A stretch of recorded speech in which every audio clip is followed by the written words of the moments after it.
I'm trying to see how much I can fog up my glasses. Look at my forehead. That See is it. some serious definition. I kind of want to see how much definition Mike can. Oh. I just blew hot tea all over my face. Oh no! Oh. Woo! Oh my God, we're live, guys! We're live! Oh my goodness! Well, hello, ladies and gentlemen, and welcome to another episode of Soundbooth Theater live. Man, every time. I think I would know by now. Yeah, right. My sense Annie's of over coordination. there. Annie's that way. And Jeff Gary's is there. that way. Nope, that way. You're there. Welcome everybody to the show once again. My name is Justin Thomas James. We've got Gary Furlong up above me, and then to my right, we have the wonderful, incomparable Annie Ellicott, and of course, above to the top left, we have Jeff. Just Jeff's booth. Sporting just his booth. He's wearing his booth. Jeff is actually hiding in his microphone. That's not a microphone. Jeff is naked right now. See if you can spot him. Many of you don't know that Jeff has to put on an elaborate skin suit every day to be seen. Yes, he does. He does. It's true. And right now it's in the tailors. So the skin tailor. Anyways, Think more. That's a horror film title of the skin tailor. Rated R. Hey, speaking of movies, I saw The Green Knight last night. Oh man, I haven't seen it yet. I really want to see it. If you're looking for a movie that you have lots to talk about and everybody has different theories about what it means, The Green Knight. Oh, there he is. Jeff Hayes, everybody. Jeff Hayes. Back from the dry cleaners. Yes, he's got his skin suit. Yeah, we got a great show ready for you guys tonight. First of all, if you are in the comments, if you are on YouTube or the Facebook or the Twitch or any of these streaming platforms, blow your foghorn as loud as you can. Blow your foghorn loud and proud so that we can hear it. And hopefully one day we hope to cover the entire world. We're going to have so many listeners that we will just cover the entire world. And what? In foghorn sounds and skin suits. You get a skin suit. You get a skin suit. How you doing, Everyone, Jeff? look under your chair. I'm doing good. Do I'm doing good. How about you guys? Sorry I'm late. I had to remove Put your skin suit on from my face. Yeah, and yeah. We already told him about the skin suit that makes you visible, Jeff. Yeah, it's all right. Good. So we got who do we have in the audience today? We got Crimson Raptors, who says rock on, party, cheers and beers. Woot woot. Woot woot. Yes, of course. Frank Moore. Trust everyone as well. I trust you are well, Frank. Rosa White. A surprisingly morbid start. That's how we do it here. You say skin suit once, you're morbid all of a sudden. Right? Ron Big. You're morbid for life. Ron Big says, yo, and then he farted. Hell yeah. A little toot. Oh, Yeah. my booth was a Kale Farts hot box last night, ladies and Oh, gentlemen. was Oh, tell us about it. Yeah. hot. It was the Kale let's hear it. refinery up in here. Yeah, I broke some pretty noxious wind in the booth today and just thought this is not a win for anyone. This is not healthy. No, It's not healthy. No. No. Hey, at least it's contained. It's contained. Like to I'm just you and your detoxing and body. I'm just taking it all right back in as soon as it comes out. You know. Right. I mean, it Yeah. denotes a high quality booth. If the stank stays in for a long time, that's right. It's good Quite indication. right. Quite right. You measure your booth quality by stank retention. Yeah, so these booths, I like everything about them, but what's the stank retention? What do you I'm not offer interested in a terms of- voiceover Can we singing. please do stank like retention. have a hidden camera sort of thing where we like go into the other studio people's for- booths? Oh Store. God, I Absolutely. wonder. There should be a fart meter, right? Like a We that test each shows other's the brands percentage out. of the air within the booth. and then Actually, just you watch joke. how quickly. I'll You go joke? with you, Jeff, and you just go into a booth and close the door and start making really funny faces, and then don't come out for a long time, and I'll just be silent. And when they finally ask me what's going on, I'll explain to them that you're testing the stank retention. Right. No, that's a good idea. Yeah, And you knockers should be are pretty taking notes. ripped. Take notes every time I make a different face. Like you're like, Yeah. Should we set up a buffet of various stinky foods? You know, some eggs, some day-old broccoli. Kimchi. Yeah, kimchi. Soy. Just a gallon of beer. Just to really get some fucking... Get it all going. Okay, I think it's time gasoline. to move on. Jean-Pierre Salomon, hello. Jessica Hicks, hello. If you're in the audience, please say hello and welcome. We do have things that we're doing today, but we have some announcements. New releases. Jeff, do you happen to have the newsletter? Oh, jeez. You know what? I think I had it up 2 minutes ago, and then I closed it. Okay, so Jeff's got the new releases for you, ladies and gentlemen. Listen up. That's a good groove. Today, The Stars Have Eyes, Episode 4. Mischief. That's Pets, this many. Minus Yeah. 1. Yes, that many. Episode 4, just released today. Remember, guys, The Stars Have Eyes is free, as is The Last Parsec, which is a short story series from Pinnacle Entertainment Group. And the story for today is How the Life Goes On. Both of these life goes on. audio. The life goes on. The life goes on. Yes. Oh, by the way, How the Life Goes On is written by Michael Kahn, and both of these free features are led by me and supported by Ms. Annie Ellicott.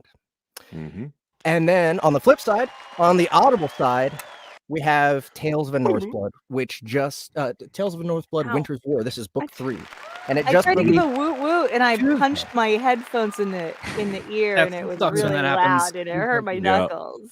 Your ear is expensive, darling. Tales of North Blood, Winter's War by Carrie Summers. This is narrated by Annie Ellicott, supported by me and Dory Sachs. Oh yeah. So these are 3 new releases. We are really good. We're really good. It's a Jeff Hayes, Annie Ellicott extravaganza today. Go get them. Get those audiobooks in your ear holes. Speaking of Audible projects led by the lovely Miss Annie Ellicott, Origin, the 3rd book of the Land of the Elementals series by Aaron Oster, has been on our platform for, I don't know, a good 2 or 3 months, but it's time for it to go bye-bye. Bye-bye. So the rest of the Land of the Elemental series is on Audible now. Origin will be there now. Let's see, we're going to submit it tomorrow. So if you're watching this, go buy it now on our platform for just $10 instead of using the entire Audible credit. And you'll be able to listen to the whole thing there. Let's see. What else we got? Last but not least, we just have stuff coming up. The Gate of the Feral Gods, Dungeon Crawler Carl 4 is still available as cold reads on our platform for free. God, more free stuff. We are spoiling the shit out of you guys. We really are. Go get some free stuff. Go right now. This instant. Just open a new video and just go www.soundbooththeater.com. Check it out. We got some cool shit. It's also beautiful. It's a beautiful website. It We really- like looking it at really beautiful things. It You've really got is. exceptional taste. I know. So the thing about the cold reads, guys, if you don't know what cold reads are, it's just me recording the audiobook that I'm sub-zero working on. No edits, warts and all. You get to hear me mess up and figure out what I'm going to do with character voices and question myself and pick my nose and all of that. But once we release the actual audiobook on Audible, the cold reads go away. So be sure to go pick that up now, because next Friday, at the very latest, we're submitting the real version of the Gate of the Feral Gods, Dungeon Crawler Carl Book 4 by Matt Dinneman to ACX. So the wait is almost over. All of you obsessive Dungeon Crawler Carl fans, it's coming. And next week, Engineering Ludus gets its cold reads. That's right, Engineering Ludus by Stephen Kyler, the spinoff to Delvers LLC, written by a very impressive new author. I had to take over narrating it. Gary was sick when it was time to get it started. Shame. So I took it over. It's gonna have cold reads. Go check out. Subscribe to this YouTube channel, because you can find the cold reads here on YouTube right now. Yeah. Listen. But Start that now. I think that's it. I think that's all of our news today. I think I'm that's so the glad you're news. giving And us another that chance. That is the news, everybody. We turn to Miss Annie Ellicott for the weather. Take it away, Annie. Well, everyone, I just looked out my window in Tulsa, Oklahoma, and it appears to be raining blood. Oh, So nothing thank new you. there. When That's those wonderful. blood fronts come in. I need to It's raining blood. I've been Hallelujah. to drag my tongue across concrete. Vampires singing. Jared says cold reads are great. Is great. Sometimes Jeff exposes himself. Yep. And you can hear it all on audio. He takes the skin suit off. Pristine audio. That's right. Yeah. I want everybody to hear everybody's impression of Jeff taking his skin suit off. Yeah. Oh, that's it. And he's got it. That's it. He- Like a little pop at the He's end. gonna do it Dang so it. many times. That's the thing. Well, we got a show to get to. We got Can't do a it. fantastic show for you guys. We've got American Fork, the finale coming up momentarily. Speaking of projects that Annie Ellicott is leading, Dinosaur Dungeon, the author Alex Raizman is here tonight. And we are going to be interviewing him. And of course, I believe we have some Gary's Games coming. We Is there- do. Am I missing anything? Is there anything else? I think that's it for I today. don't think so. I believe that's It's it. pretty All good. right. But we have a double basically a double feature for American Fork. So yeah. Well, should we, without further ado, this? we should. Further ado. Okay. All right. Without Okay, further I'll take ado, my- okay. we got some more news. And we're back. You fucking Okay. idiot. Come Walt. on, I come can't- Graham McCormick Please family calm is down. still Come on. loudly here with us in the studio What today. are we No, supposed to do now? Do What are you we guys supposed to do could now? stop don't wanna talk about it. arguing so we can get on with the show? No. I think that sounds like a great idea. I concur. Fabulous. Also, during the break, Detective Scoop returned from his New Jersey sojourn, hopefully freshly showered. Absolutely, Bethany. I wouldn't have dared to enter your studio without freshening up first. It befuddles me why they call New Jersey the Garden State. I've never seen a garden of glass shards, broken tanning booths, and sadness. That's certainly something. Don't you think so, Amanda? Bet. And you know what else, B? It's starting to feel like 1773 Boston up in here. I don't follow. Because of all the tea that's about to be spilled. Oh, killer reference, Amanda. I didn't think young people knew history anymore. And thank you, listeners. For the last time, this is American Fork.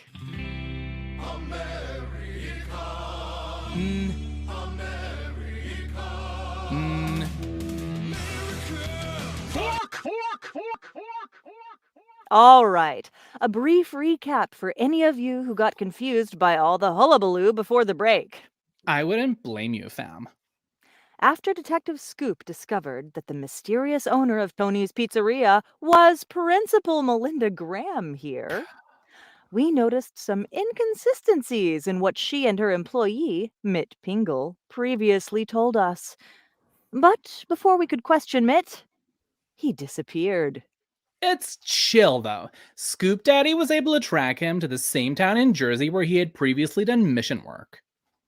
And just as we finished playing the recording where he incriminated Miss Graham herself burst into the studio to admit that she was the one who orchestrated the theft of Big Arza. Yeah, it turns out her side hustle is having some major struggles. So she was hoping to get a bailout from the town, but didn't think they could swing it without insurance money. At least, that's what she said, anyway. That's right. Before we could finish questioning her, her sister, Melissa, who just so happens to be the wife of Mayor Walter McCormick, also barged into the studio with Mayor Walt hot on her heels. She claims it's her husband who's the real criminal, not her sister. And that about brings us up to speed. So much sus behavior. Let's shine a light on this shade, shall we? Absolutely. We're sitting here with one professed criminal, one accused criminal, and the head of the PTA, all ready to spill their guts. Detective Scoop, now's your time to shine. Indeed. Though, I'd like to think my illuminating deductions and bright observations have been a guiding light all along. All right, Melissa, it seems you've got a lot to say. Why don't we start with you, and just you? Everyone else, if you could please keep quiet until Mrs. McCormick has spoken her piece. Fine. Thank you, Detective Scoop. As I was saying, what feels like ages ago, I can't let Melinda take the fall for this. The true culprit is, unfortunately, my dear, dear Walter. And what did Walter do? Well, Bobby, to put it bluntly, he betrayed me. He betrayed the town. He betrayed himself. And most importantly, he betrayed Joseph Smith. Oh, okay, just a minute now. This is too much, gosh darn it. If I'm gonna go down, let me at least be the one to tell the tale. Oh, put a sock in it, Walter. You heard Bobby. It's my turn to speak. But it's me you're talking about.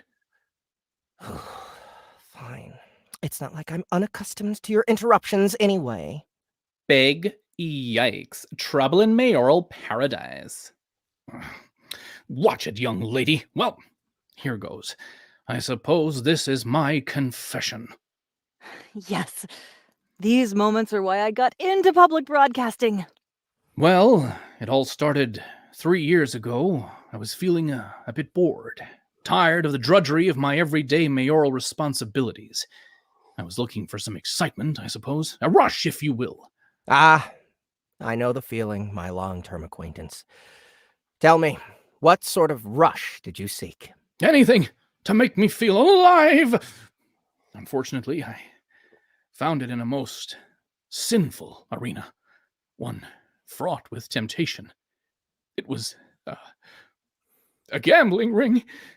Whoa, the mayor is a high roller. I wish. Well, what was it? Blackjack? Poker? The ponies? No, it was something far more insidious. It was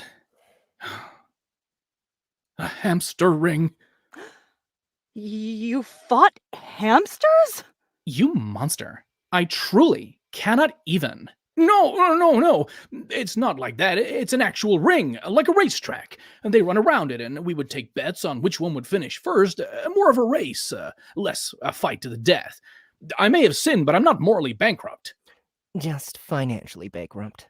Okay. Well, that's better. It's still very odd and a little upsetting, but better. That's a fair criticism. Well, I got in too deep. Kept betting on the Robovorsky dwarf, which was a rookie mistake. A gray dwarf would have been the way to go. I should have known better. Anyway, that ring took me for all I had over the last couple of years. I needed money. And there was only one way to get it. Becoming a TikTok sensation? No. Regrettably, I found myself with no other choice but to dip my hands in the city's pockets. It was supposed to be just a loan until I could make it back. There was some money we were going to use to start the American Fork Historical Society, and, well, let's just say it'll be a few years before we're able to schedule our first meeting. My God. Think of the taxpayers. Those poor Forkians. I couldn't believe it either. My dear, dear Walter, corrupted beyond recognition by that repugnant rodent ring. Oh, heavens. That's true. I gave into temptation. I'll never forgive myself. That is a dark tale indeed. Melinda, you've been awfully quiet over there. Do you have anything else from which you'd like to unburden yourself?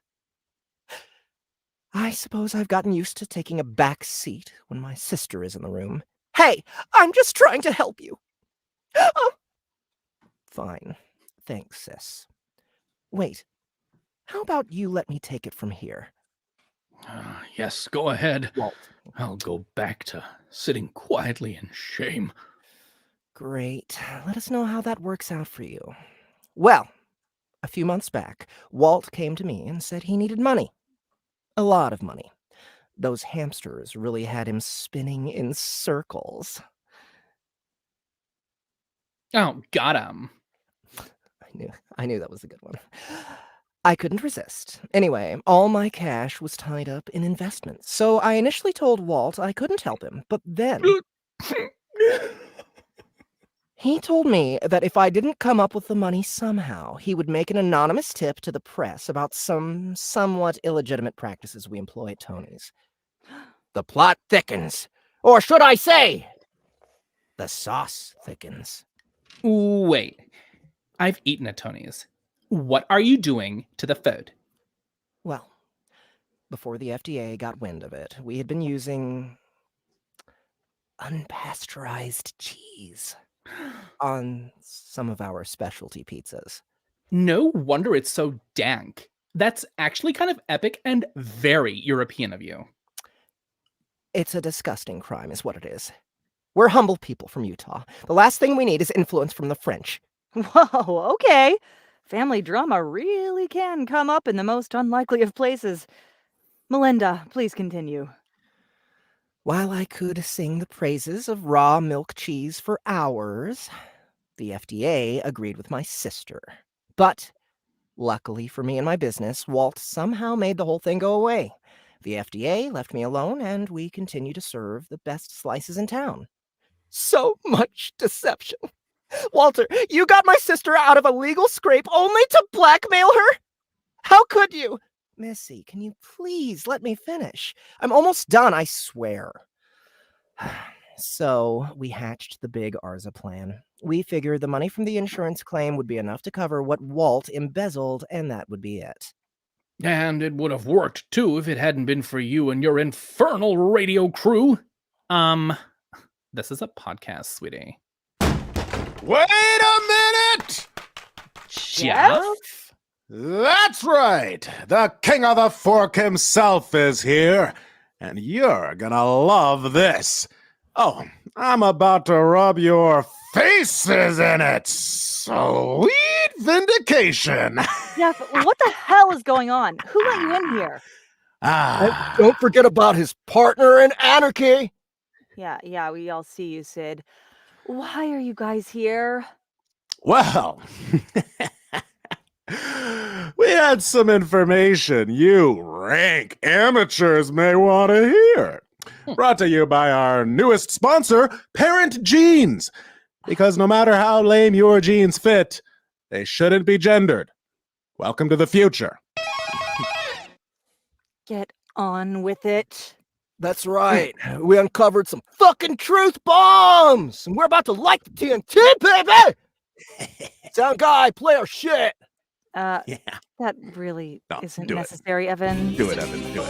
Yeah. Oh, okay. Well, I guess it's too late then.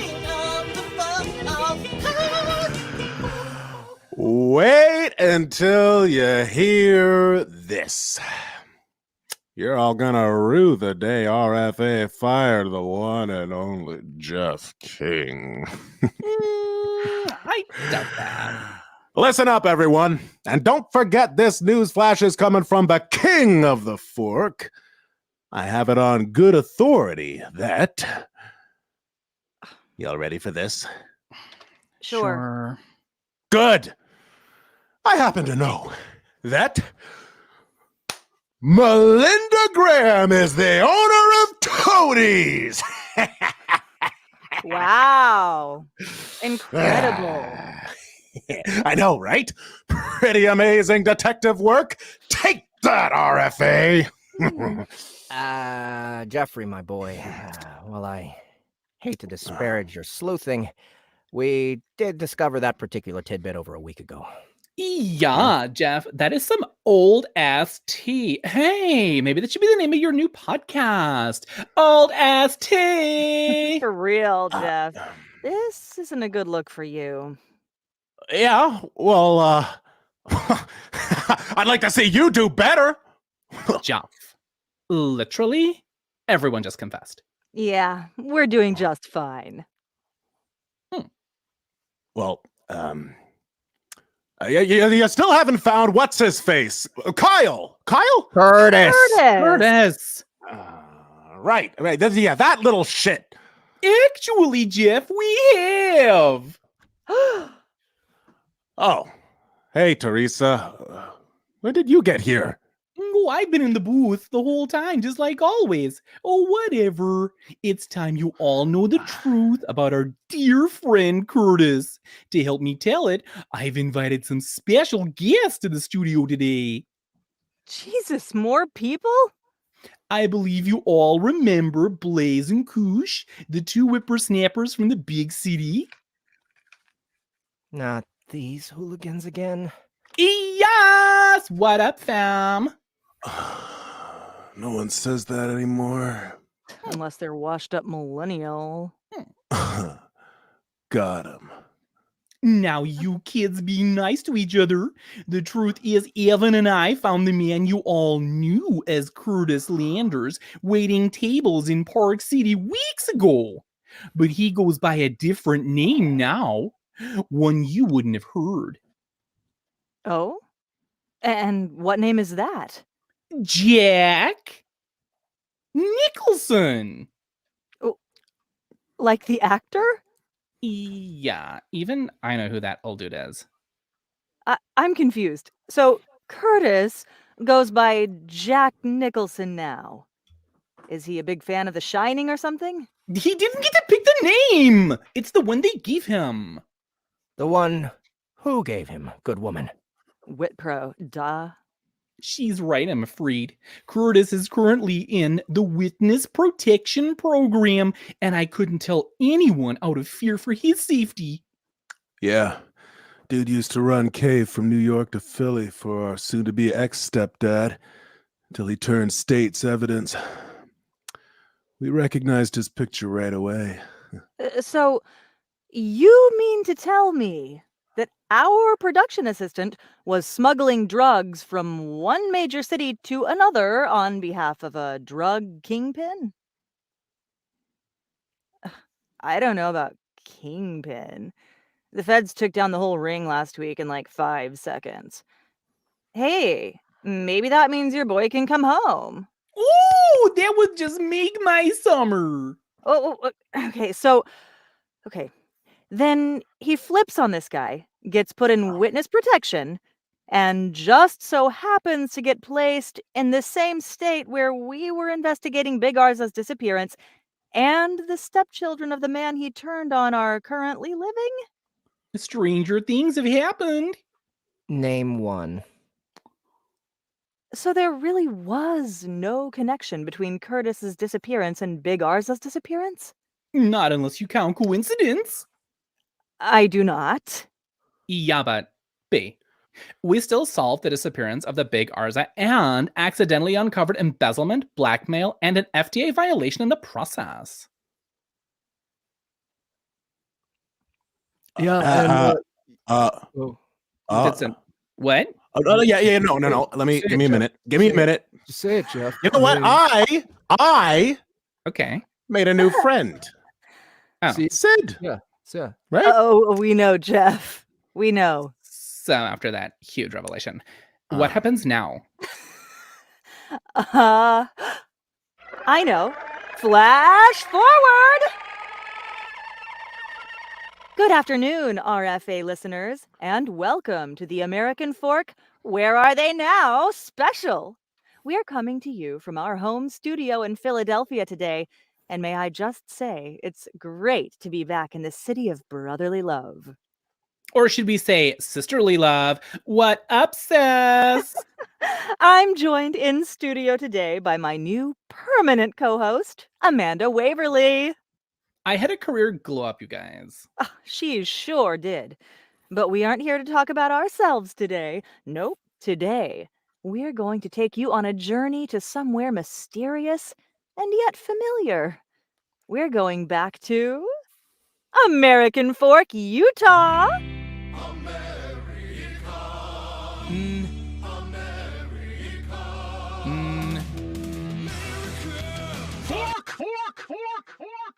To clarify, we aren't going back to American Fork ourselves, but we did send American Fork's favorite son back to his hometown for this special event. And he's on the line now. Sup, Scoop Man? Greetings, Bethany and Amanda. My, it has been a while. It sure has. 6 months to be exact. Why don't you tell us where exactly you are right now?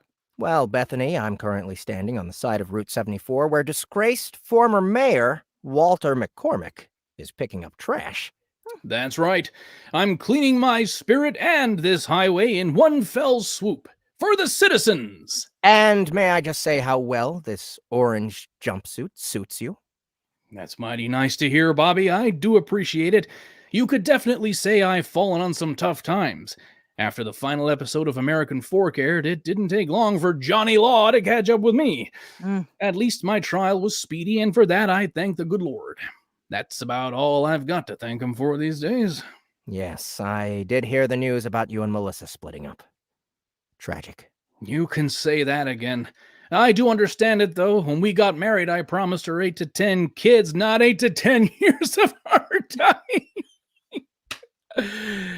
I suppose I've got it better than my former sister-in-law, though. Oh? What makes you say that? Ask her yourself. Fries or coleslaw? Fries! Fries or coleslaw? Fries, please. Fries or... Oh. Detective Scoop. What are you doing here? Good afternoon, Principal Graham. Or should I say, Lunch Lady Graham. Ha ha. My career isn't exactly heading in the direction I wanted. But at least I still have a job, unlike my jailbird ex-brother-in-law. Yes. How is it that you were able to remain gainfully employed by the school in spite of having what I assume is a criminal record? The judge went easy on me because of the whole blackmail thing. Still, I lost Tony's, my other properties, and my dignity. Thankfully, though, my last act as principal was to hire myself as a lunch attendant.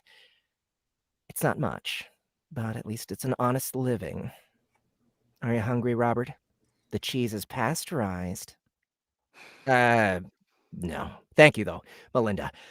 Unfortunately, my palate is too refined to enjoy the simple pleasure of cafeteria food. That is a shame. Well, I suppose I'd better get going. Off to see the new mayor. Oof. Good luck. And to you, Melinda. I do hope our paths cross again someday. Or not, whatever. Mayor McCormick's office, please hold. Mayor McCormick's office, please hold. Mayor McCormick's office, Cindy speaking. Could you hang on just a second? Hi there. Do you have an appointment to see the mayor today? More of a drop-in, but I do believe the mayor is expecting me. May I ask you something, though, young lady? Why, let me guess, why didn't I go back to my maiden name after Walter and I split? Melissa! Or I guess it's Mayor Melissa now. It sure is. And to answer the question you were going to ask, in spite of everything that's happened, folks around here just really like having a McCormick in the mayor's office. People are funny that way, I guess. You can say that again. So, how are you taking to your new position? Like a fish to water. Turns out, being the mayor of a small town with a pretty happy constituency isn't so hard when you didn't have a gambling problem or a penchant for blackmail. Who knew? Now that is good news. And your personal life? Oh, that. Well, the kids miss their father, but they get to visit him a couple times a month. And I'm hanging in there. It took many consultations with my priest, or with my bishop, to forgive myself for giving Walter the D word, divorce. But I finally realized that this was God's plan for me all along. They've even gone to a couple speed dating events at the church. Ah, yes, nothing like an LDS get-down. Well, I know you're a busy woman, and I don't want to take up any more of your time. But before I go, I have one final question. Ask away. how's the town getting on without its famous deep fryer? Well, after you managed to track down what was left of it, thanks again, by the way, I decided to use the insurance money for its intended purpose, to finally launch the American Fork Historical Society. Their first act was to open the official Big Arza Museum. So anytime folks miss it, they can go visit its mangled metal corpse and learn a little something about its history. You really should check it out while you're here, Bobby. There are some wonderful photos of your father on display. Yes, I'll try to stop by if I have time. And believe it or not, in the spot where Big Arza once stood is now the town's first vegan food cart. And it's up to over 5 happy customers a day now. Another win for veganism. Well, Melissa, it has truly been a pleasure. Thank you for your time. Don't be a stranger, and I mean it. You call me next time you come home. You may be a big fancy detective now, but to me, you'll always be Bobby Scoop, my first pick in dodgeball. Indeed. Well, I'll be on my way now. Until next time. Wow. Are you still with us, Detective Scoop? I am, Bethany. And I must say, it's been quite an enlightening trip. Facts. But I feel like I still have a few questions, like, what about Blaze and Kush? Did you see them? Did they ask about me? Unfortunately, those young whippersnappers are at Lollapalooza, so I did not get a chance for one final interrogation. Though their grandparents tell me they both made honor roll last term. Good for them. And did you happen to run into Sid and Jeff? I still can't believe you stayed there, by the way. I did. They've given up the radio game and started a support group for divorced men. I'm happy to say they both seem to be doing much better. Love that for them. And we do have an update on Curtis from our new executive producer, Teresa Marshall. Thank you, Bethany. Oh, I did it again. Oh, sorry. Okay, sweetheart. I am know, very okay. I'm still learning the role. Okay. I am very pleased to announce that Curtis is safe. The people who were after him have all been apprehended, and he was given clearance to return to his regular life. However, he has chosen to remain Jack Nicholson, as he believes both the name and the lifestyle better suit him. Back to you, Bethany. That's an odd turn. I guess that leaves us with just one last question. What's next for you, Detective Scoop? Well, Bethany, I'm going to keep doing the only thing I know how to do. Solve the most perplexing gastronomic mysteries of our time. When a priceless serving platter goes missing, I'll be there. When a restaurant's opening night is sabotaged, I'll be there. And when a sommelier inexplicably pairs a luscious piece of halibut with a burgundy, oh, I'll be there. I go where I am needed, with only the truth as my guide. That is my vow as the world's foremost culinary detective. Now and forever. Well, that one's on me for expecting a straightforward answer. Thank you for your service, Detective Scoop. Until the next caper. And on that note, let me just say, for the last time, that from all of us here at RFA, this has been American Fork, the special Where Are They Now episode. Stay hungry, America.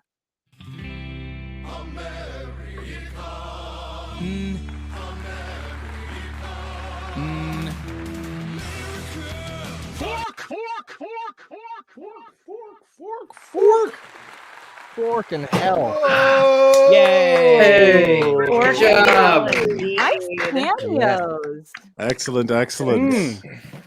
Oh yeah, those cameos were spot on. They were. Oh my God. They were. Wonderful job with this series, guys. You left us hanging for so long, and then we finally got the mystery solved. The finale did not disappoint. It did not. And No. Good. all of our favorite characters got to come in and do their best work here. I can't wait for Gary to use Teresa's voice in something. Teresa's voice. I can't. Yeah. Yeah, Like, yeah, just Teresa like needs your a spin-off. life, Teresa needs a everyday life, spin-off. Yeah. maybe. The whole audiobook. The whole, narrated by- Theater It'll be production. the story of her narrating an audiobook so she can have her asides. When I first memoirs. went to Go the off. studio, I was Yeah. so confused. Oh. And then how do you say that word? Yeah.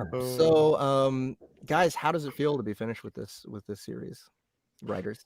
Bittersweet, I think, is probably. It feels cool to have finished it. Exactly how we planned out from week one for sure. But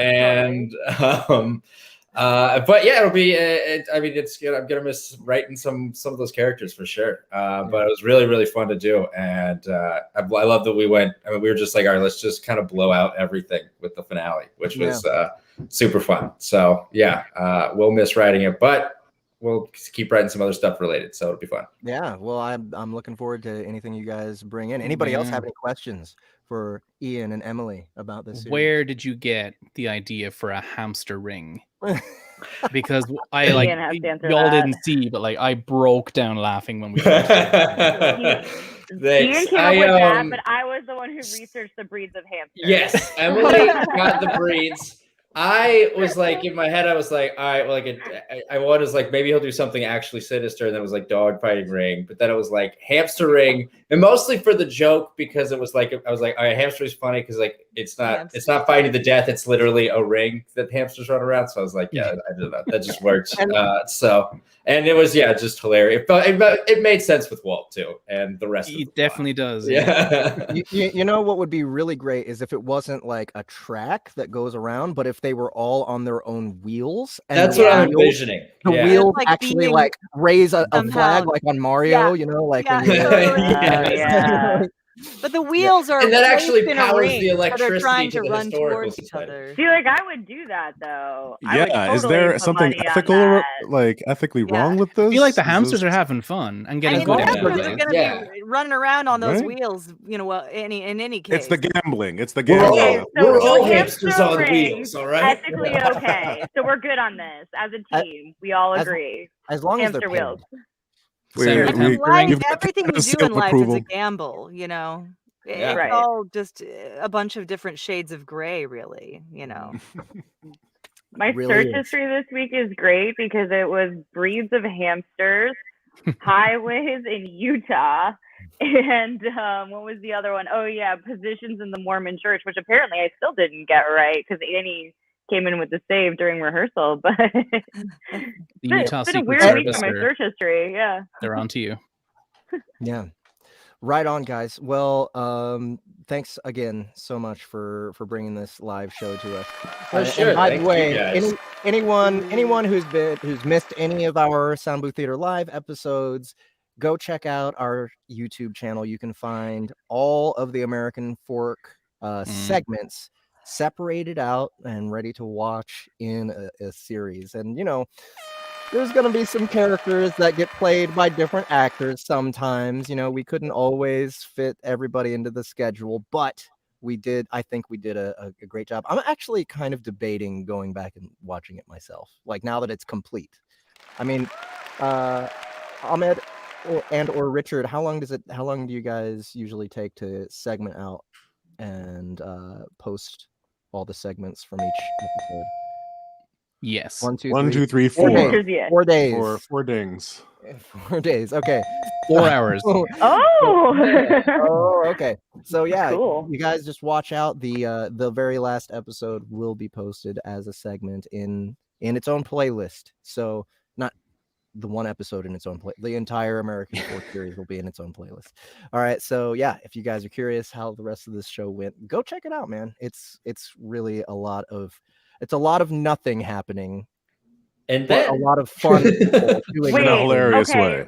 I have to say we worked really hard to make sure there were no continuity errors, but there is one. Oh no! And whoever finds it gets a prize. Oh, okay. Whoever finds it gets a prize. I like that. All right, yeah, that's a good idea. So email us at info@soundbooththeater.com. Tell us if you found subject line Emily and Ian's mistake. Yeah. tell us what inconsistency there is. I don't even know the answer. So hopefully we'll get a flood of emails coming in telling us what you guys did wrong. And it's like a story error, not like they played that character in that episode. No, you'll find that'll happen a few times. That's not a mistake. I was don't email with that. No. You email that, you get blocked. All right, you're out. Yeah. All right, cool. Well, hey guys, we got Alex Raizman in the green room waiting to be interviewed. You guys have a fantastic day. All right, thanks guys so much. Thank you guys. That was fantastic. America. I'm gonna miss hearing that. I'm gonna miss hearing me that too. in our Soundbooth We can still play it. Yeah, why not? It's in one of our chats somewhere. It's just like walking down the street. All right, so on to our interview segment, and we have a brand new Soundbooth theater author joining us today, Mr. Alex Raizman. Come on to the stage, Alex. Hey, Alex. Oh, wait, hello. We can't hear you. You're muted. Your headphone's muted. I can see the red light is on the mic. Hello, hello. Do you have a mute button? Oh. There it is. That should be it. Did it work? Oh, can you hear me now? Yes. Yay! Excellent. There we go. I know what I'm doing, I swear. Welcome. Oh yeah, we all do too. There we go. So I am currently narrating Alex's book, Dinosaur Dungeon, and it has been so fun. And I've done a lot of it live in the booth, so some of you here have gotten a little sneak peek of what you're in store for. But actually, I dropped off a few days ago, and the story really starts to get it really starts ramping up. So you guys are I'm not, I haven't spoiled the story for you. You're keeping all the good stuff to yourself. I'm keeping it to myself. Yeah. I'm actually, well, I don't know what parts to mention and not mention. So let's see. One thing that I really love about this book is, and I mean, it's kind of like, this is my first dungeon core, which is like a totally new world. But my favorite movie of all time is Being John Malkovich. And strangely, there are some similarities because it's all about, it's like the deep philosophical question of like consciousness, what is it? And what is the self actually? And is this, out of curiosity, is this a subject of interest to you as well?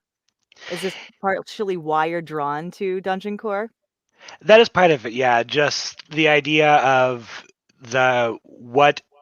at what point do you end and your surroundings begin is a question I've always found fascinating. And the idea when I first reading it, seeing these books that are, about a sentient building, which is, something that really kind of drew me in, like, okay, there's a lot to that. And also then dinosaurs, because I am a self-parody. Yeah, and also like dinosaurs. So, sorry, Jeff, would you like to ask a question or two? I need to mute this. Are you gonna like cough your face off? I just like drank a bunch of water down the wrong pipe. Okay, all right. Don't breathe water, you gotta fish. Okay, so I've been working on it today. I'm playing Pierre. One cool thing about this book, I noticed that dungeon cores almost always have a fairy guiding the dungeon core, and most of the time they're like a bright chipper young lady, and they're like, actually I've tried to listen to some audiobooks and they get kind of annoying, but Pierre is actually our female protagonist's fairy, and I've been doing a George St. Pierre impression for him. Oh wow! So it's been a lot of fun. Why did you choose Pierre? Why did you? I don't think you actually had a French accent in mind. I'm not sure, but he does drink a shit ton of wine.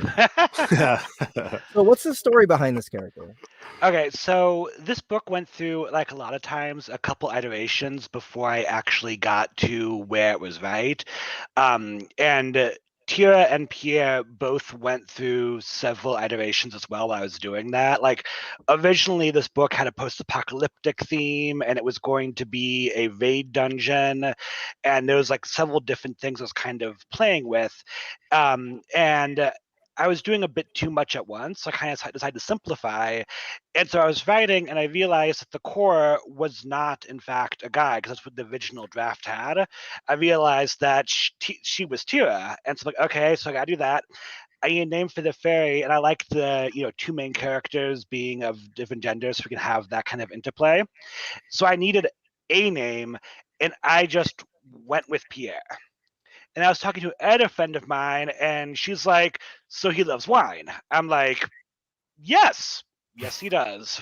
Like, and that started snowballing, and we, she and I talked about it for a while, and kind of clicked the character in my head really well. And it's like, okay, this is absolutely who he is. Yeah, he works. Like, I love Pierre. I love all the characters, really. I love Zeke. Mm-hmm. He's so precious. Like, I want. There have been like multiple times while narrating that I've just been like, man, I really want to cuddle with this dinosaur. So when I first started writing it, I was doing a bunch of dinosaur Facebook groups, and there was one in particular that had a picture on it that I have not been able to find since, of a very realistic feathered velociraptor snuggling with a cat. And I'm like, that right there, I need that in the book.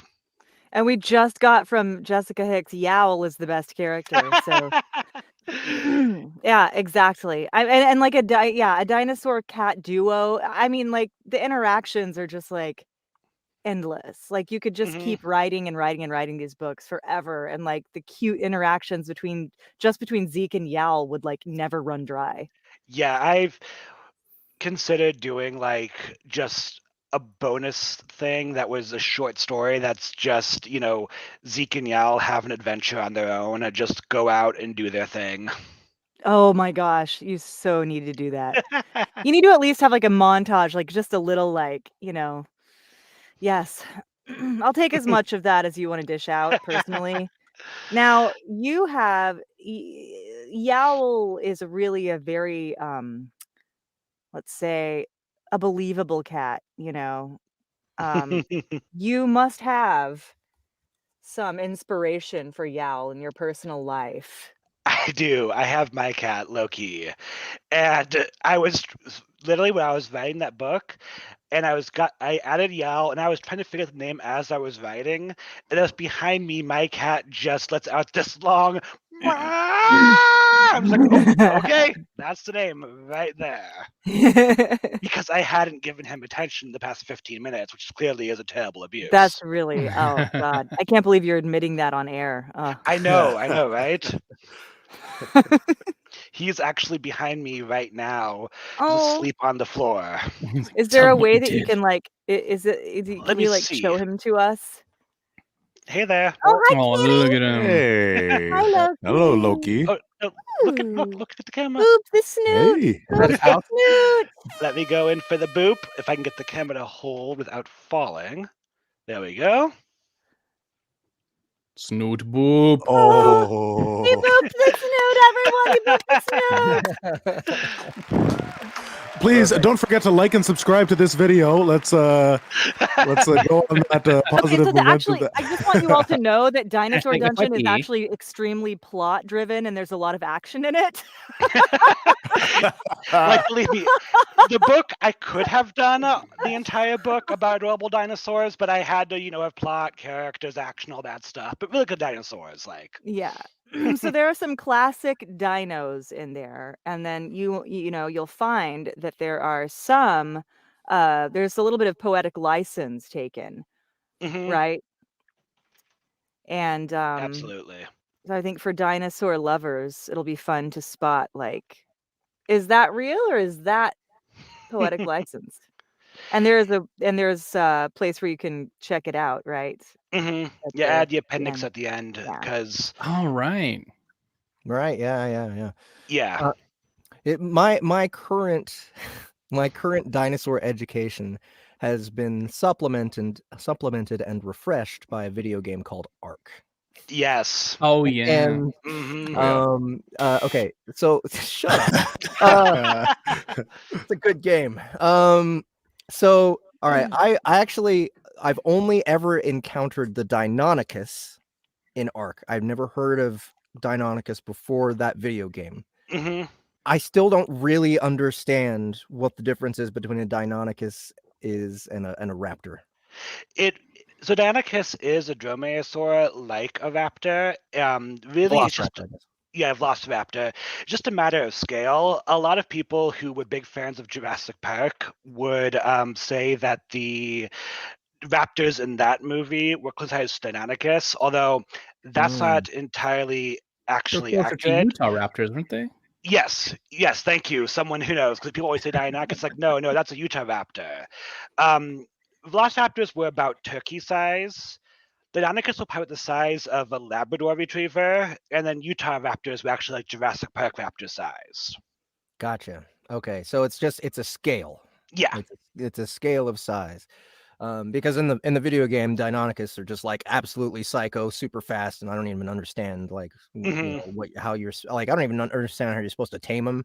Like the only time I ever tamed one, like I ever rode one, was when James Baldwin, when we were on his server, and he like knows everything about that game, so he was able to. Was that the cat? Jeff, did we just get booped? He booped again. Cat's like, I will not be booped. Yeah. You will get booped too. All right, sorry, I had to get in my little nerdy question there. I was just very curious about that. No, you're fine. It's one of the fun things about dinosaurs is that a lot of their behavior has to be somewhat guessed at or inferred. And, where possible to go for accuracy, but a lot of things like so many things keep changing. So much of what we know about them is constantly evolving. So like how aggressive or passive dinosaur was is entirely up to interpretation for any given dinosaur. As much as possible to base it on either a similar mammal or a similar bird whenever I could find one. All right. Do you draw mainly from Cretaceous period dinosaurs, or do you go into like Jurassic or Triassic periods? Across the spectrum. You just anywhere in the range, as long as it's not a modern day dinosaur, because those are birds and Yeah, it's like a robin redbreast is just like, I'm gonna fuck you up. I'm a raptor, bitch. I mean, I was like, do I need to clarify that I mean only extinct dinosaurs? Because technically, and then like, if I get into that, technically the terror bird is an extinct dinosaur, but it's not really what I'm going for here. I'm just like, you know what? I'll just put it in there, and people will figure it out what I mean. I think they will. I think everyone knows what dinosaurs really are. And they're the long forgotten animals that we all wish were here, but really don't. Right. Yeah. Can you imagine if a Triceratops has got out and we're just running around? Like, they would mess everything up. They really would. I know. Like, their faces are like big weapons. Yeah. But they'd be fun to ride. They would be great to ride. And they wouldn't be able to reach you. I mean, they're big enough. Triceratops. Isn't the Triceratops the one that turns out to be like a Frankenstein of different dinosaurs? Or? Oh, no. Might be the Brontosaurus. Brontosaurus. So, fun thing about Brontosaurus, the original Brontosaurus was a Frankenstein of two different dinosaurs. And then later, they discovered that there was, in fact, a dinosaur with the criteria they had of Brontosaurus that wasn't a Frankenstein. So Brontosaurus is now, once again, a valid dinosaur. Oh, nice. Yeah. That's convenient. It is. It really is. We already have a name for this one. Oh, great. Basically, yeah. I'll bet all the people who like destroyed their Brontosaurus, paraphernalia. Oh yeah. Like, damn it! Like when Pluto wasn't a planet anymore. Yeah. Right. The things that you use to consume Brontosaurus. Their paraphernalia is gone. Shit, man. Well, Alex, one thing I wanted to ask you about is you just had another audiobook I'm sorry. No, there is already an audiobook on Audible right now. It seems to have a bunch of good ratings. But was it Keldora that's in almost ready? Like I thought that actually Keldora was submitted a while ago. Yes, it was. But it turns out that the audiobook had been held up by ACX because it had been claimed. And I just got done getting it unclaimed by ACX, so it should be on there soon. Oh wow, that's crazy. Yeah. We have a problem with an audiobook that hasn't been published either. We have Song of the Depths by Bonnie Price, which has been which was submitted June 24th, and it's now August. Wow. And it's just sitting there.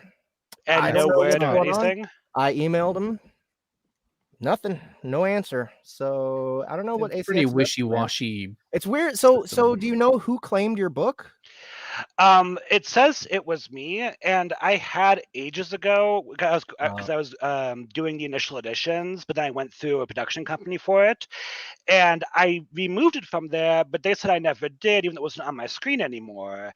And they said, okay, it's cleared up now. I'm like, but what happened? They're like, the issue's been resolved. I'm like, but what happened? It's just not. It's just fine. Don't worry about it. Yeah. Don't worry about it. Yeah, it's not wrong anymore. Don't look. Don't. I don't know if it just got stuck in the back end, or if someone else claimed it, or what happened. I just know it should be clear now. Right. Well, Keldora is another Dungeon Core book. Is that right? To a degree, it has some Dungeon Core similarities. It was inspired by Factorio and Dyson Sphere program type factory building games. Gotcha. Oh, that sounds so cool. It's Dungeon Core adjacent, and in a later book, Dungeon Core comes into it. Okay. And when was it that it was officially submitted without issues? I'd have to check because I am bad with days, and it's been a crazy couple of weeks here. At some point in the last 2 weeks. So it should be out any day now. Any day. What is the official name of the first book? The Waste of Keldora. The Waste of Keldora. All right, guys. So watch out on Audible for that release. And also you have book 2 of Dinosaur Dungeon come out. Now, book 1 is called Wrath. Yes. Book 2 is called what again? Pride. So we have this 7 Deadly Sins theme going on. Yes, I don't know if I'm going to do all 7 of them. Okay. I really don't really want to write a Dinosaur Dungeon Lust. That's not this kind of book series. Yeah, that doesn't sound like fun. Please write that. No. They already have it. They won't let you publish it. Are there going to be dragons in Pride? It's called Space Raptor Butt Invasion. Is that a Chuck Tingle book? Yes. But yes, that's already written. So just go read that. I have to say, you really have a knack for describing dragons. Thank you. I've coming up with really unique characteristics. Thank you. This isn't Dragon Dungeon. I know, but there are dragons. Mm-hmm. Oh, there are dragons. There'll be dragons. Look at that thing. Oh, many dragons. Oh yes, I am a huge fan of dragons. And funny, what started that actually in the book was a friend shared a meme with me about dragons, and I just went, I can have dragons fight dinosaurs. No one could stop me. And changed the last third of the book after that, and had to go back and edit that in because I was like, I'm so glad you did. I'm so glad you did. Yeah. Oh, and I'm really glad you put a Carnotaurus in there too, because I just enjoy Carnos. Picturing the most pathetic arms anything has ever had. Yes. Yeah, people have T-Rex arms, but no, they're like flippers. Right. With nails. Right. Like they're nothing. I don't want to paint the nail. I want to get a little fire engine red on the little nail. You don't mess with me. I'm a Carnotaurus. I'm gonna mess you up, boy. A fancy Carnotaurus. So slap some falsies on the lash. I know Pride has been delayed a little bit. Do you have a projected new release date for that? The 11th. Which August. So August. Very soon, yes. All right. It is going through its final pass right now. And unless I uncover a major problem that I have to do some serious fixes, that will be the release date. Perfect. Great. So, guys, if we have made you incredibly too curious to wait for audio to come out, you can go check out Wrath, Dinosaur Dungeon by Alex Raizman on Amazon right now. And book 2 is just around the corner. So if you finish that monster of a book, actually, is it more than 200,000 words? No, it's about 160,000. Okay, it's Beast. still pretty damn big. It's still a beast of a book. It's still a dinosaur of a book. Nice long book. But if you manage to chomp through that thing, It's a lot of book to love. But before the audio comes out, then book 2 should be there waiting for you. So, Alex, thank you so much for coming on our show and talking about your book. We're having a great time recording it. We'll be done not too long from now. I mean, let's see. Do you think maybe Annie, you'll be done narrating next week? Maybe I'll be done narrating over the weekend. Over the weekend, yeah. And I'll be right behind you, finishing up Pierre and Zeke and Gleck. Fozor, you have your. Got to throw in an imp. Yeah, and then you have your favorite band of adventurers trope there with Fozor and what's the knight's name? The Lavaz. Yeah. Oh, we've been calling him Lavos. We've been calling him Lavos. That works. Okay, cool. I don't have a very auditory way. I don't really hear things in my head when I write. I kind of more see the words. So I don't think you understand what a stomach dropping moment that was for a second. Like, oh my god, I've been saying it wrong 400 times. No. We talked about it beforehand. I got the important ones. Oh yeah, no, it's fine. I was over here going. But Jeff was having a stomach dropping moment. Yeah, I was. See, no, I was going here going, how they told him to pronounce that? I forgot. I can spell it, but All right. Well, again, thanks so much, Alex. And we're going to move on. Everybody, do we have the Dinosaur Dungeon book link in the description below in our YouTube video? We will. If we don't, then we will. Awesome. Okay, I we just want will. to say thank you guys for having me. I've listened a couple times to each of you recording and loved it so far, so I'm very excited. We're excited, man. All right. Thank you. Alex Raizman, everybody. Take it easy, Alex. Thank you again. Bye. All right, guys. I have been looking at pictures of dinosaurs this entire time. Sure you Carnotaurs have. are Been looking at pictures ridiculous. Aren't they like small T-Rexes with little horns? Yes. They got horns and tiny, tiny flappy arms. They're so cool. Terror birds are terrifying. Deinonychus as well. You have to wonder what the function of those tiny arms are. Like even on a T-Rex, like it's got its big functional mouth, it's ferocious, and it's just like, I'm gonna scratch you up. It's like snakes, right? Like snakes used to have legs way back when, and they just kept receding and receding through evolution. They're aesthetic. They didn't need them. It's aesthetic. They are. It's not aesthetic. It's vestigial. Vestigial. Yes. Vestigial. It's aesthetic when you put nail polish on it, though. Right. Yeah. Right. Got it. Okay. Yeah. Yeah. And damn it, I had something. My boy Ahmed on the ones and twos. One more thing before we're off the topic of Dinosaur Dungeon, and one of the main reasons why you guys should pick the book up when it's available. Well, it's available now, but also when it's available on audio, there are raptor mages. Raptor mages that are raptors. Yes. Is there anything more terrifying? What kind of magic? Like, do they shoot balls out of their mouth? Yeah, I mean, there are some pretty terrifying dragons. Really? Okay. Is there anything more terrifying and simultaneously hilarious? No. Than if they're mages, yeah. Maybe a carnivore. So you guys just kind of have to buy the book now. It's really very good. Sounds I have really enjoyed narrating it. Good.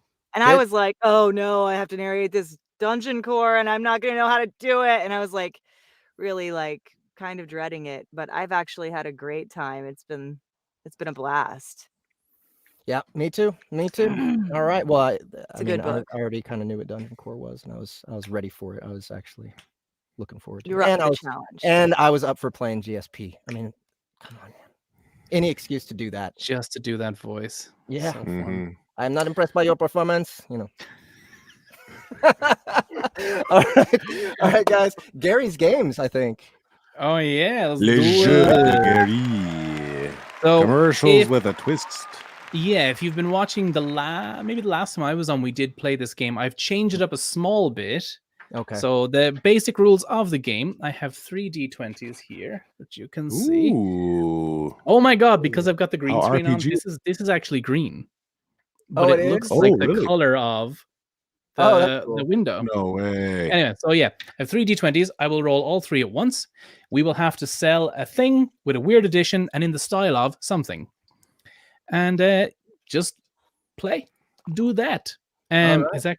Should we start just in the order I see is Justin, Annie, Jeff, then me, or do you want me to go first and then Let's do it. Let's do it. okay, All Justin, I'm gonna roll for you. And if you have right. D20s with you and you want to roll for someone else, let's do that. I just rolled. I got an That's 8. a great roll sound. I have a really 8? noisy dice tree. So I have an 8, which is Spinach. a 20, which can get a little soggy, and 13 in the style of holding in a monstrous fart. So you have to perfect. This is You're selling. this is all very like this all meshes together. Perfect. You're selling spinach, that can get a little soggy, and in the style of you are holding in just That can get a little. That can get a little soggy. Oh, that was an actual 20. You got a natural 20 on that. I got a you nat have been 20. getting- Yeah. You have been getting high on your own supply here. Okay. All right. Also, this is my dice. We ready? Let's do it. Hello, everyone.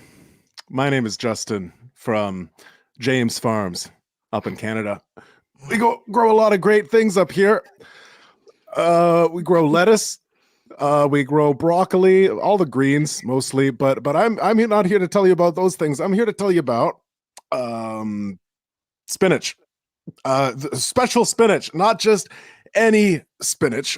Spinach that is going to make you rise up, to make you feel like the best, fullest version of yourself.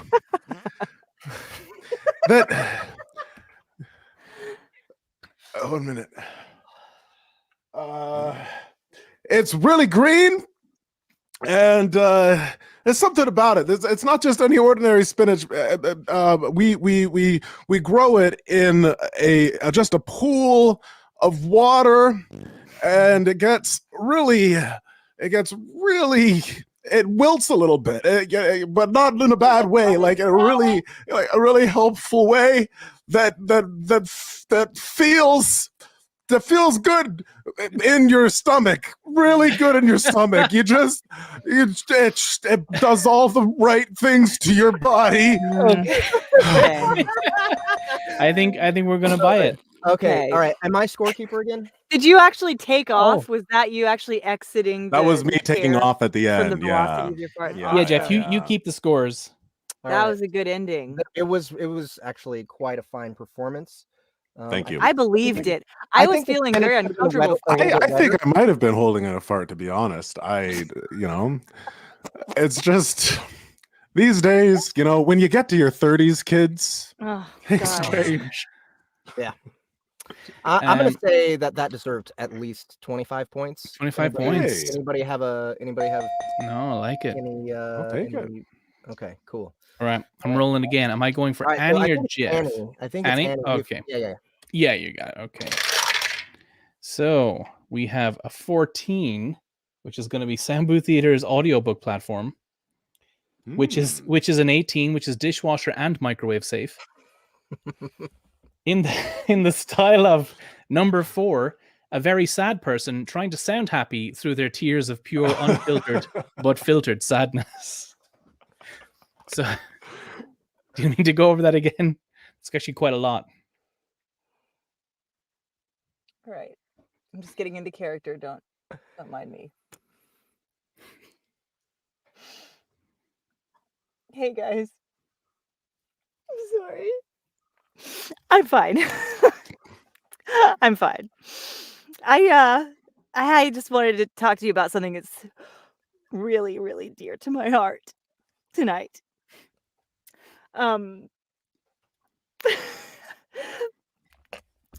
As you all know,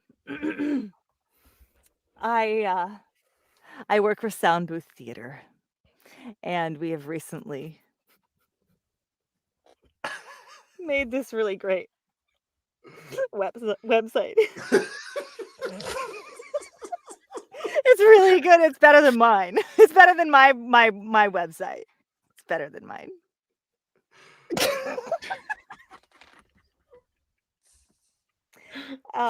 Which is great. It's great.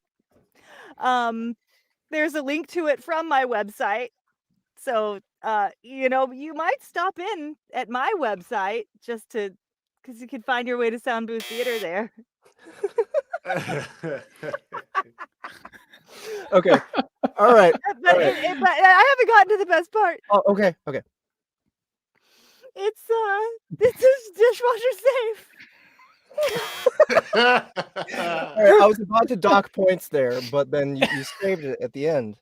So I honestly, this is like we're not even a quarter of the way through, Jeff. Oh man, it's like Oh my God. so unsettling how funny someone who's truly sad can be. I can fiddle to you all the time, Jeff. I'm just second fiddle now. I used to have a career of my own. The Soundbooth Theater is just so beautiful. It's so waterproof and Okay. resistant that you win. You win. Are we just staying in character for the rest of this? Okay, now that's the end. Okay, honestly, Annie, I think that one's like a 35-point performance at least. That's a solid performance. A solid 35. All right. Nice. You are in the lead. Congratulations. Perfect. All right, what do we got? Okay, I rolled another 14, so I'm going to re-roll that. Actually, I rolled... Oh, so I'm going to re-roll the 14. A 10. Space Buns, a stellar confection. I want to make sure... This is not the series you're selling. You are selling Space Buns. These are edible Space Buns. Okay. 12, which is just covered in guacamole. And I rolled a 4, which was the same as Annie had to do, so I'm going to re-roll that 4. Yeah, we can't take much more of that. An 18, which for you, Jeff, is in the style of boxy. All right. Hey. So, a confection called a space bun, or you can do space buns series if you want. Softball right here. Okay. Just covered in guacamole as boxy. Not a softball. What do they call it? Ooh, it's boxy. Underhand. A layup. A layup. Here we go. Hey, who wants something tasty? We have space buns here. They look just like Annie Ellicott's butt, and they're covered in green goop. I know just all like of you. Annie Ellicott's butt. Just...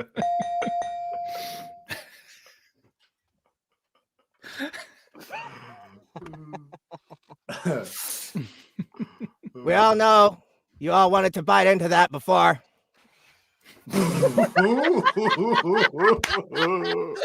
Now's your chance. Come get tasty space buns with guacamole. I don't know what guacamole is. Is it tasty? It's really shiny, boxy.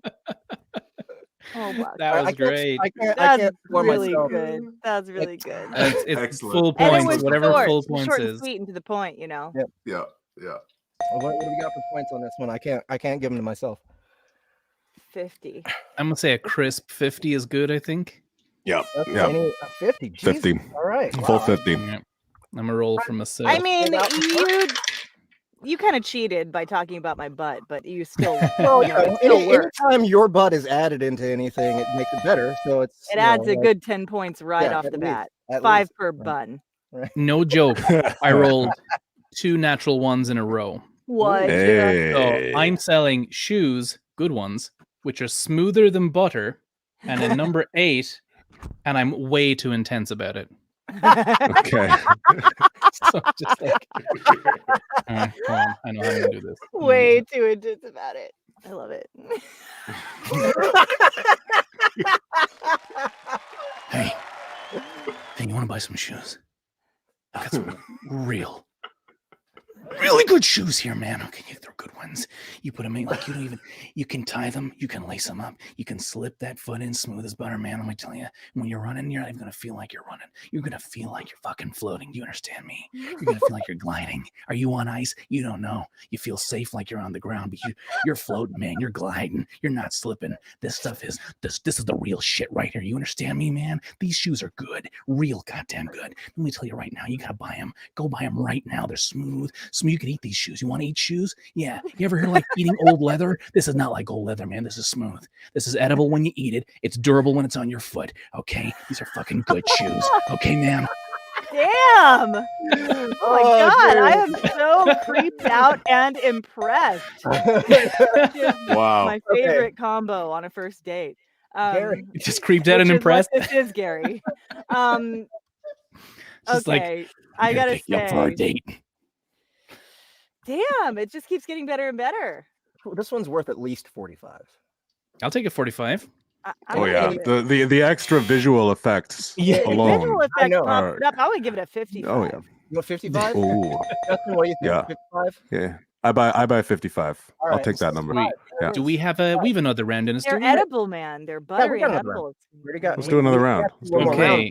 So that Justin can catch up. And, Cool. Okay, so I have a 9, which is your mother. Now, this can just be like the insult, like your mother, that kind of thing. Yeah. Okay. A 13. Oh no, we can't do this. 13 provides the most supreme pleasure. We can do it. And 11, you hate the product you're selling. I am so sorry. I never in 1,000 years thought that combination could You gotta sell your own mother. I think that's what's happening. You gotta sell your mother. My mother? You choose how you want to interpret that. Okay. This one doesn't even have to be done. Like, You also can pass. Wins. I don't know if I'd do that. That's crazy. Wow. You know what? I'm just throw me in. Just throw me in. Let me, just do it, man. And now it's Justin.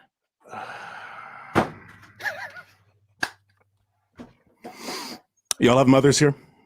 Yeah. Well, I'm going to tell you about a real mother.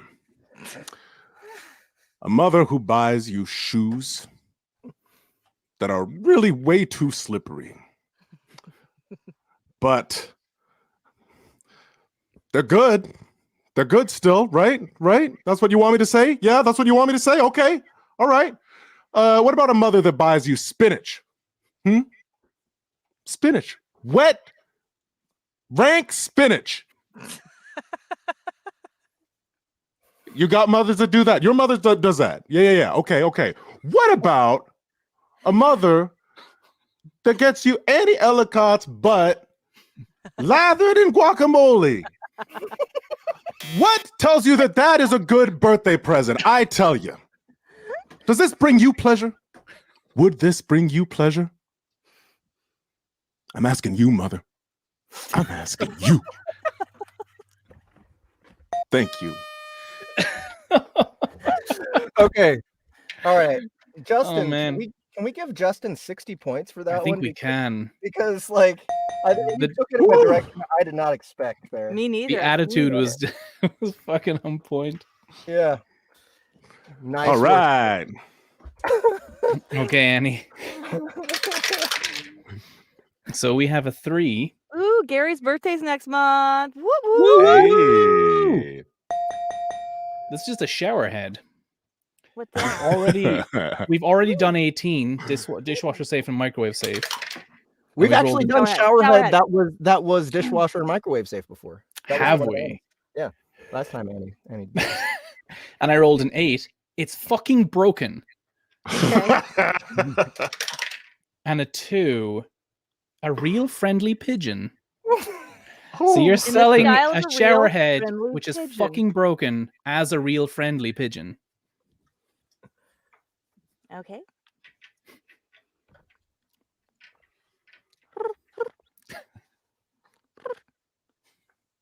Oh, hi guys.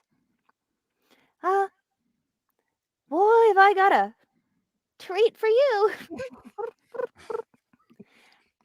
I can't pick it up, so you'll have to come to my nest and get it. But it's very shiny, and it's very perchable. There are different ways you can perch on it, and it scares the cats away. And I would keep it, but nothing fits in my nest but it takes up the whole nest. So yeah, I found it outside the window of the girl whose house I live in front of. Annie Ellicott, do you know her? Yeah, she threw it out the window and she said something like, God damn it happened again. But I don't know what that's about. In fact, you know what? I'll just give it to you if you just want to come pick it up for me. It's really quite heavy. I like it. I want to pet the pigeon. It's just so friendly. I'm just going to give you a little pat. All right, Annie. Guys, I'm crying. That one was a toughie. I think you deserve at least the same score as last time because it was so difficult. 35. What do you think? Anybody want to give her any bumps up from there? I'll give her bonus points for yeah. I'll give her a bonus 10 points for the drawing herself in. Yeah. And that was a very realistic thing to shout. It's a callback. Yeah. Yeah. Felt like how you extolled 45. The shower head in the way a pigeon would extol a shower head. Yeah. Not like it's got great water pressure. You don't fucking know what water pressure is. You're like, I can sit on it, it's perchable. I just love that it's happened before. Yeah. Yeah. I go too hard on him. You know what I'm saying? Oh, do you? Okay. Yeah. Jeff. Oh. All right. We got a 15, which is a flying chickpea. I made this one up tonight. That's why it's a bit weird. Then a 6, a flying chickpea, which was edited and mastered by Ahmed. What? Oh, I rolled a 13, holding in a monstrous fart. I'm going to re-roll that, even though I think that would be funny. An 11. No, you hate the product you're selling. We've done that. A 5. A goose. Okay. A flying chickpea, which was edited and mastered by Ahmed in the style of a goose. What? Yeah, Okay. it's fucked up. You got this, man. You got this. You can do it.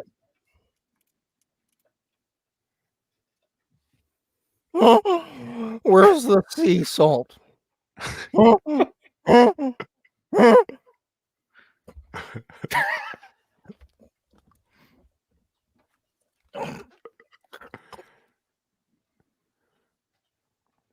This chickpea sounds amazing.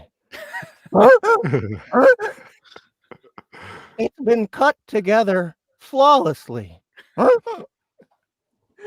And I hear the most metal-ass guitar solo I've ever heard.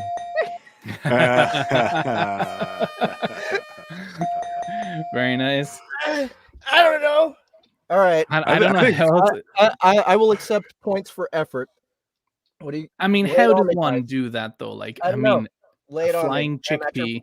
I am at your mercy. I didn't even make the chickpea flying. I just dunked my head into the lake to get it. So but you looked up. I mean, I think it was a swimming chickpea, really. I think. Wow. Oh my goodness, that's over 1 billion points. 10 billion points from Ahmed up on high. How did you count those zeros so fast, Justin?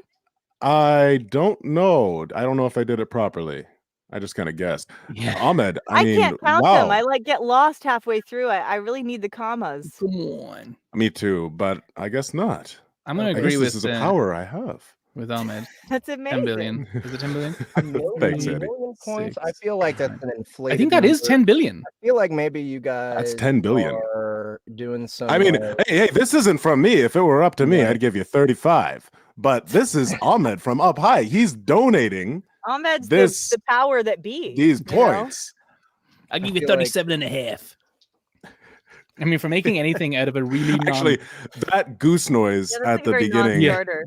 that got me. Your goose is good. You got good. Okay. You goose. really got my goose with that one. Really Jeff. good goose. Okay, I need an official number that everyone agrees on. 45. 45. 30. Ooh. So 40, Split the difference. 37.5. 37 in here. 37, There it is. 37.5. Got it. All right. I need to reroll my first one. 8. No, we've done spinach. 5. A yoga mat. Oh. Number 10. A yoga mat that you can't wipe your butt with. And the number 3, a person with too much cheese in their mouth, which I did do the last time we played this. This is going to be so gross. Shall I reroll the 3 since I've personally done it before? Yeah. Reroll it. Yeah. Reroll it. Yeah, why not? Hates the product we're selling. 15. A 40s news person, see? Yeah. Oh, great. So what the fuck is it again? A yoga mat, you can't wipe your butt with it. Okay. As a news. Hello and welcome to this new commercial, see? Today we're selling you the finest product of ever. Have you heard this new craze called yoga? Well, you sit on a mat, you stretch your limbs, but one thing you shouldn't do with the yoga mat is wipe your butt with it. We've had an influx of returns because people have mistaken the yoga mat as a giant piece of toilet paper. Well, let me tell you here right now, you can't wipe your butt with the yoga mat because it is for sitting upon and stretching. If you sit your bare naked bottom on it and it's covered in the shit feces, well, then I'm afraid you've made a mistake in life as well with the yoga mat.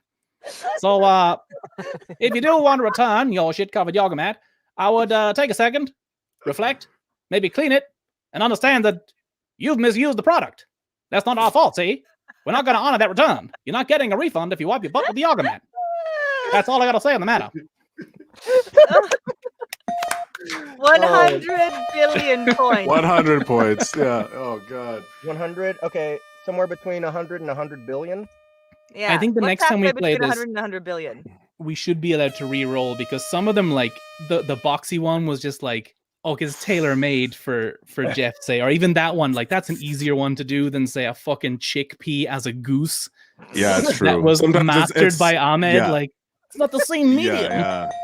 Yeah.